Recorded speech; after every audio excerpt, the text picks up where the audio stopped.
Glisser son bulletin de vote le 27 mars dans l'urne est quelque chose d'évident aujourd'hui, mais ce n'a pas toujours été le cas. Pendant plusieurs siècles, une élite gouvernait le canton de Berne, mais dès le 19e siècle, la démocratie a été introduite pas à pas. Je suis aujourd'hui aux archives de l'État de Berne pour en parler.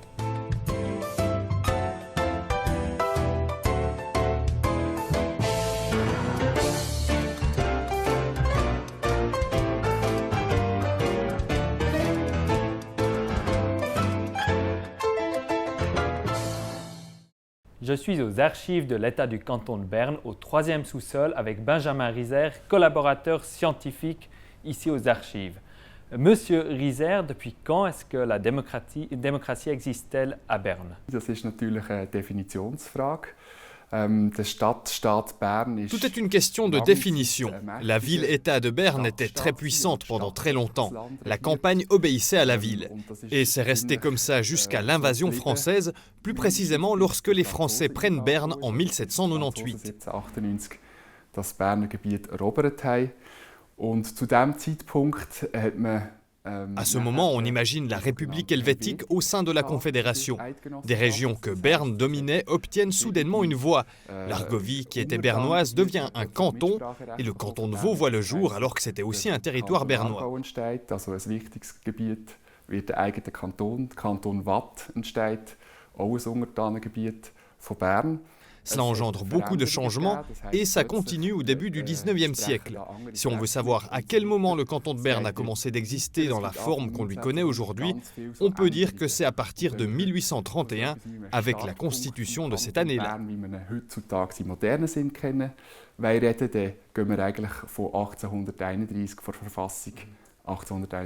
Puis nous avons ici la première constitution du canton de Berne de 1831. Qu'est-ce qui est écrit là-dedans? Quels sont les droits? Comment fonctionne la démocratie à cette époque? Es ist noch nicht eine Verfassung, wie wir sie heute haben, die Demokratie, wie wir sie heute verstehen, sondern es wird 1831. Cette constitution ne reflète pas vraiment la démocratie telle qu'on la connaît aujourd'hui. En 1831, c'est la démocratie représentative qui est introduite. Les principaux points de cette constitution visent à détrôner le patriciat qui contrôle la campagne depuis Berne. On essaye de combler le fossé entre la ville et la campagne.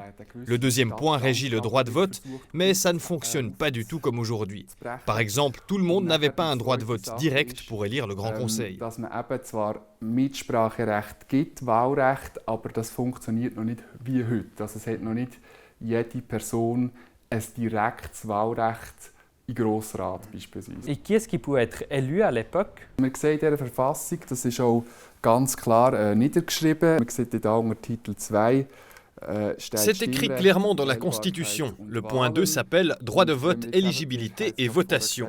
Et pour répondre à la question « Qui peut être élu ?», eh bien on voit qu'il y a beaucoup de restrictions. Il faut habiter dans la commune, il faut avoir au moins 29 ans pour être éligible et il faut payer 5 000 francs suisses.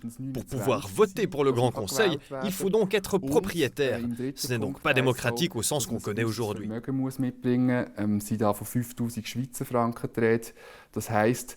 Dass ihr überhaupt Grossrat wählen könnt, müsst ihr auch besitzend sein. Und das ist noch nicht in dem Sinn demokratisch, wie wir es heute, glaube ich, verstehen. Et que dire de l'âge pour pouvoir voter? En 1831, c'était 23 ans. Aujourd'hui, c'est 18 ans. Ce texte ne sera en vigueur que durant 15 ans. Il est révisé en 1846 et le sera encore plusieurs fois par la suite. Il ne faut plus être propriétaire pour être éligible et on abaisse l'âge minimum à 20 ans.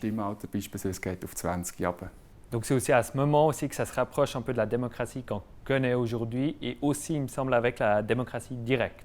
Genau, es geht darin hin, dass man ab 1846 nachher direkt eine Grosswahl kann. Oui, à partir de 1846, on peut directement élire les membres du Grand Conseil, un peu comme on le fait aujourd'hui en inscrivant un nom sur un bulletin et en le glissant dans l'urne. Mais le problème à l'époque, qu'on remarque en analysant le taux de participation et en regardant qui étaient les gens qui allaient voter, est que souvent les urnes étaient placées à des positions très centrales. Les gens des régions excentrées ne pouvaient pas s'y rendre. Et il ne faut pas oublier qu'à cette époque, la politique était une affaire exclusivement réservée aux hommes. Und nicht zu vergessen natürlich, es ist immer noch absolute Männersache. Et en 1971, le canton de Berne introduit aussi le droit de vote des femmes en même temps que la Suisse finalement. Genau, die Frauen mussten Petitionen machen im 20. Jahrhundert. Exactement. Au XXe siècle, les femmes ont dû lancer des pétitions, des initiatives comme en 1953 qui ont parfois été rejetées, comme ce fut le cas en 1956. Et ça dure jusqu'en 1968 où le droit de vote facultatif au niveau communal est enfin introduit pour les femmes.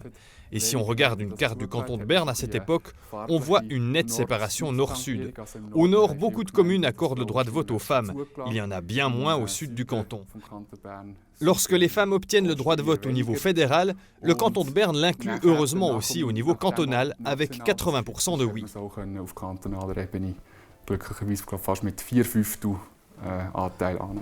Merci M. Rieser de nous avoir un peu expliqué l'histoire du canton de Berne et de sa politique. La démocratie n'est donc pas une construction rigide, mais continuellement en mutation. Par exemple, l'automne passé, le Grand Conseil débattait du droit de vote dès 16 ans et c'est le peuple qui aura le dernier mot.